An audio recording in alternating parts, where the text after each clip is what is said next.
নমস্কার বন্ধুরা, সকলকে স্বাগত জানিয়ে আজকে ভিডিওটা শুরু করছি। আজকে আপনাদের দেখাতে চলেছি ধোকার ডালনা। ধোকার ডালনা করার জন্য আমি গতকাল রাত্রিবেলা 100 গ্রাম মটর ডাল আর 25 গ্রাম বিউলির ডাল ভিজিয়ে রেখেছিলাম। এবার ওই ডালগুলোকে আমি বেটে নিচ্ছি। বাটবো বলে আমি মিক্সির বাটিতে নিয়ে নিলাম ডালগুলোকে। তারপর কিছু মশলা দিয়ে দেবো। যেমন এখানে 6-7টা কাঁচা লঙ্কা দিয়েছিলাম। কাঁচা লঙ্কাগুলোতে একদম ঝাল নেই। আর আর দিয়েছি 1 ইঞ্চি আদা। এবার দিয়ে দিচ্ছি 1 চামচ জিরে গুঁড়ো আর হাফ চামচ হিং দিয়ে দিলাম, আর দিয়ে দিলাম পরিমাণ মতো নুন। দিয়ে আমি ভালো করে মশলাটা বলছি ডালটাকে বেটে নিচ্ছি। সামান্য একটু জল দিয়ে আমি ডালটাকে বেটে নেব। ডালটা আমার বাটা হয়ে গেছে, দেখুন একদম মিহি করে পেস্ট করে নিয়েছি। এবারে আমি কড়াইতে পরিমাণ মতো বলতে একটু অল্প করেই তেল দিয়েছি। সর্ষের তেল ব্যবহার করেছি। এই রান্নাটাতে পুরোটাতেই আমি সর্ষের তেল ব্যবহার করব। আর দিয়ে দিলাম গোটা জিরে, 1 চামচ গোটা জিরে দিয়েছি। ভালো করে জিরেটা দিয়ে এবারে নেড়ে নিচ্ছি। জিরেটা একটু ভাজা ভাজা হলে এর মধ্যে দিয়ে দিচ্ছি বেটে রাখা ডালটা। দিয়ে দিচ্ছি।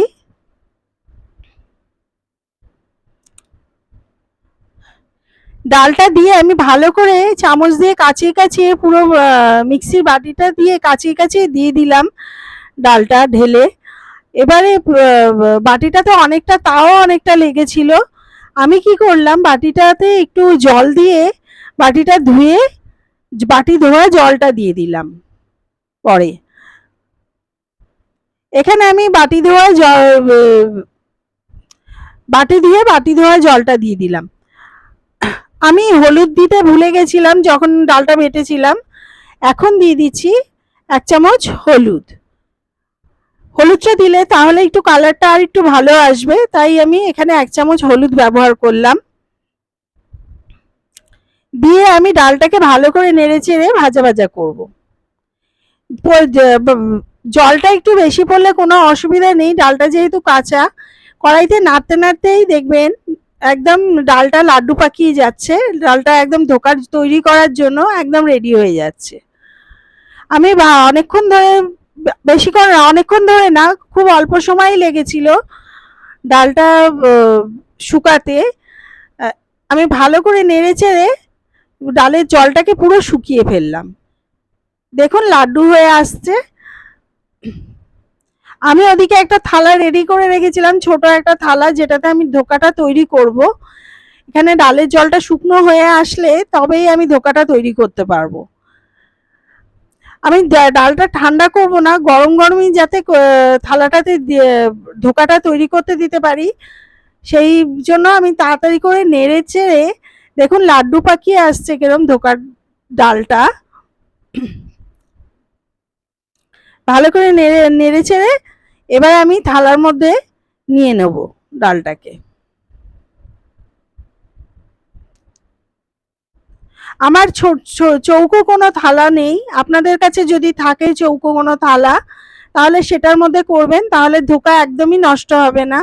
যেহেতু আমি গোল থালাতে করেছি, সাইডে 3 কোনা মতন হয়েছিল, সেইগুলোকে পরে আমার আবার গোল করে তেলে ভাজতে হয়েছে যাতে ডালটা নষ্ট না হয়, কারণ ডালের অনেক দাম, আপনারা তো সবাই জানেন। আর আমি ভালো করে থালাটার মধ্যে স্প্রেড করে দিচ্ছি। এখনো কিন্তু অনেক গরম। হ্যাঁ, ভালো করে সমানভাবে যাতে ধোকাটা সমান হয়। ডালটা এত সুন্দর করে ভাজা হয়েছে যে দেখে আপনারা বুঝতেই পাচ্ছেন অল্পতেই শক্ত হয়ে গেছে। এখনো ঠান্ডা হয়নি, তাতেই শক্ত হয়ে গেছে। দেখুন আমি সমান করে ছড়িয়ে দিলাম থালার মধ্যে। এবারে আমি একটু কিছুক্ষণ রেখে দেব খোলা জায়গায়, যাতে একটু ঠান্ডা হয়।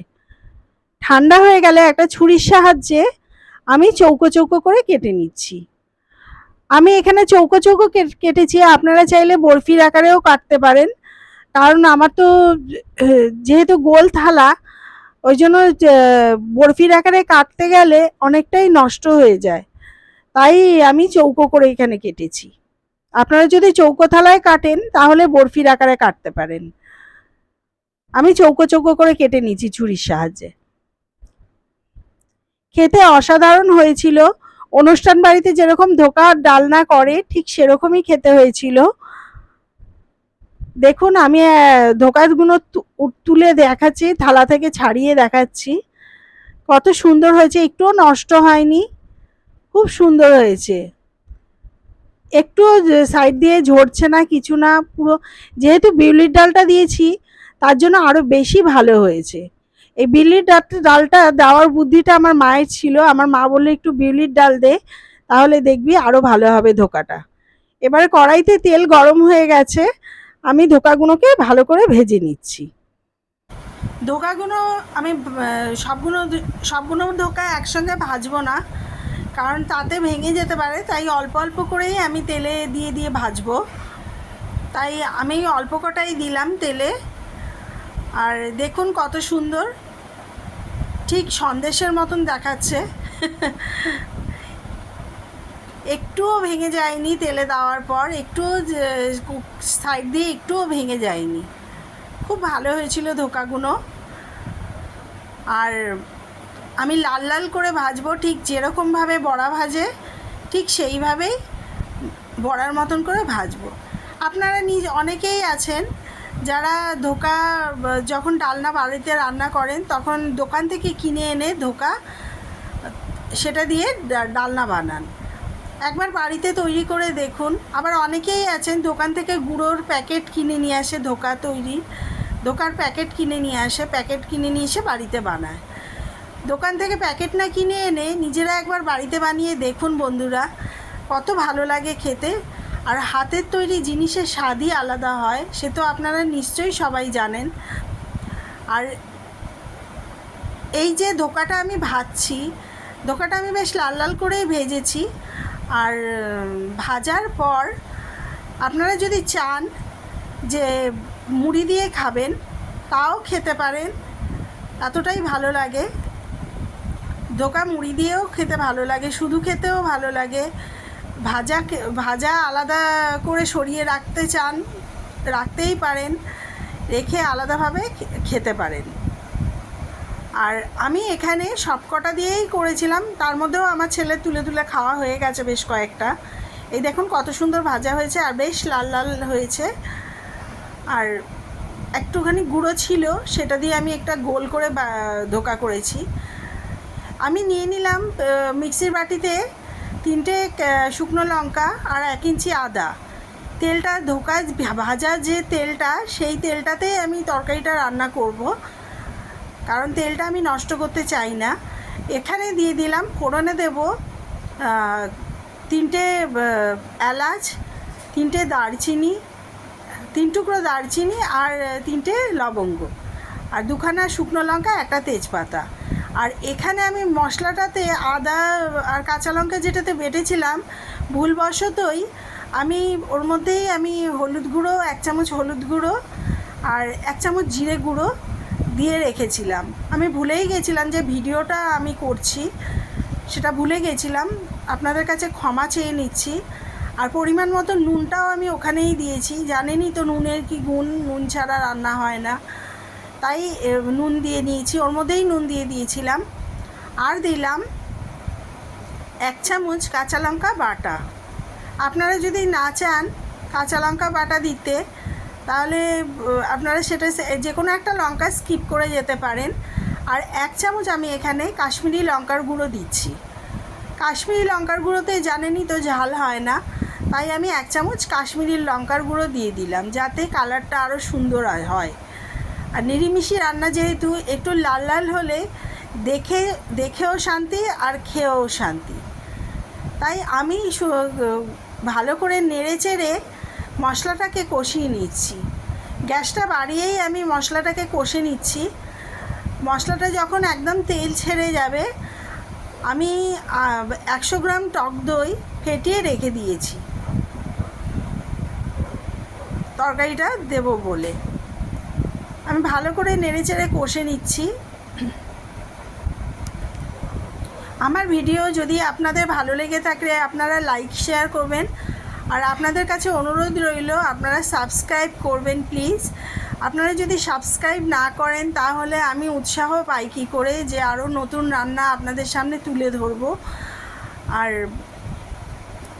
আমার ভিডিও বেশি বেশি করে দেখুন, আপনারা শেয়ার করুন, লাইক করুন, আর আশা করব আপনাদের ভালো লাগবে। আর আমি যেই রান্নার পদগুলো ছাড়ছি সেগুলো আপনারা একটু বাড়িতে রান্না করুন, তাহলেই বুঝতে পারবেন যে আমি কীরকম রান্না করি। আমার মশলাটা কষানো হয়ে গেছে। আমি গ্যাসটাকে টেম্পারেচারটা কমিয়ে নিয়েছি, সিমে করে নিয়েছি, কারণ টক দইটা দেবো। টক দই গরম, গ্যাস বাড়িয়ে যদি আমি টক দইটা দিই তাহলে টক দইটা কেটে যেতে পারে, ছানা কেটে যেতে পারে। তাই আমি টক দইটা গ্যাসটা কমিয়ে দিয়েছি যাতে মশলার টেম্পারেচারটা একটু কমে যায়। তারপর আমি টক দইটা দিলাম। টক দইটা দিয়ে আমি ভালো করে একটু নেড়ে নেবো, আবার একটু কষে নেবো।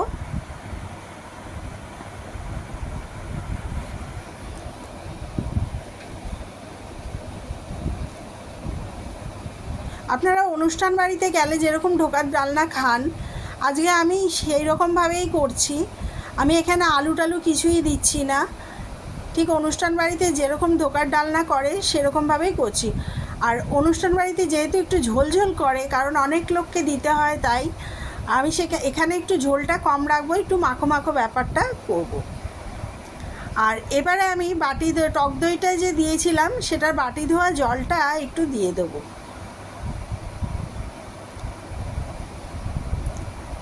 আমি ভালো করে নেড়ে নিচ্ছি, নেড়ে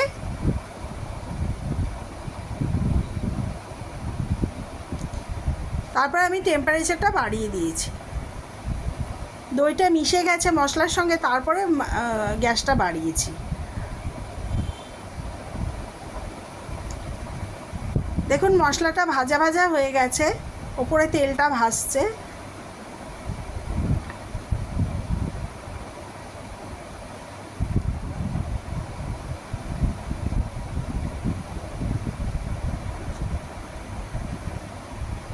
আমি অনেক রান্নারই শর্ট ভিডিও দিই, কিন্তু শর্ট ভিডিওতে তো পুরো সব রান্না শেয়ার করা যায় না।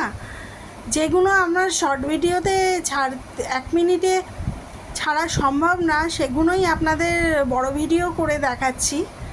আপনারা দেখুন, এই দেখুন মশলাটা ফুটে উঠেছে। এবারে আমি ধোকাগুলোকে দিয়ে দেবো।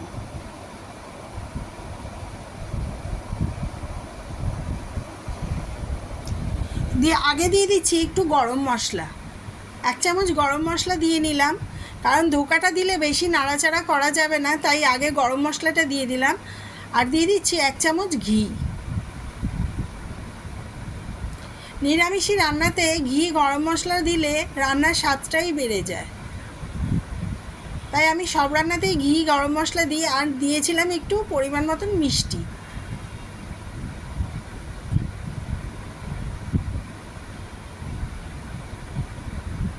এক চামচ ঘি দিয়ে দিলাম।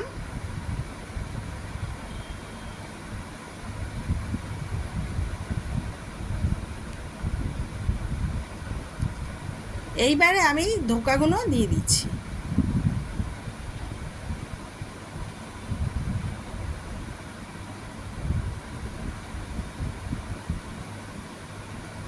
ধোকাগুলো আমি আস্তে আস্তে এই কষাটার মধ্যে মশলাটার মধ্যে ছেড়ে দিচ্ছি।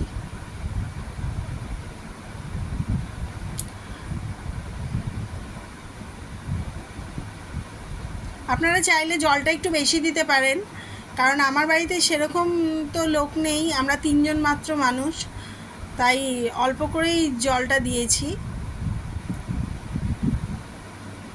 দিয়ে আমি একটু ঢাকা দিয়ে দিলাম। এর মধ্যে দিয়েছিলাম আমি চিনি, সেই ভিডিওটা কোনোভাবে বাদ পড়ে গেছে, দেখাতে পারিনি, ক্ষমা করে দেবেন তার জন্য আমাকে। আর আমার রান্নাটা তৈরি হয়ে গেছে, ধোকাগুলো সেদ্ধ হয়ে গেছে। আবার বেশিক্ষণ ফোটালে তাহলে ধোকাগুলো ভেঙে যেতে পারে। আমার রান্নাটা হয়ে গেছে, আমি প্লেটে সার্ভ করে দিচ্ছি। আপনারাও বানান।